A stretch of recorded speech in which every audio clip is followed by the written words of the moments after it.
মেরে খাওয়া দাওয়া হয়েছে, এখন স্টার্ট হয়ে যেতে হবে। সকালবেলা অবস্থা পরে গিয়ে ছেলেবেলেকে বললাম যে সকালবেলা পরোটা রাখিস না, তাই এমন টাইমে রেখেছি তারা 10টার সময়, আবার ফাটা রোদের 4টে যেতে হয়েছে। অবস্থা কালকে এমনিতে যা রোদ ফোদ চলছে, তার উপর ছেলেপেলে বলছে ফাটা রোদের চলো পড়তে যাই।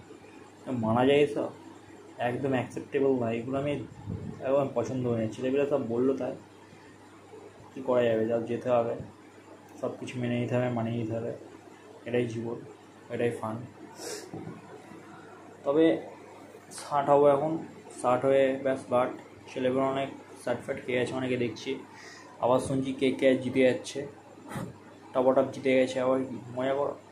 এখন খেলাধুলা দেখি না আমি, খেলাতে কিচ্ছু না, শুধু সাট্টাবাজি, পয়সা দিয়ে খেলা হয়। পয়সা, টাকা ছাড়াও জিতবা।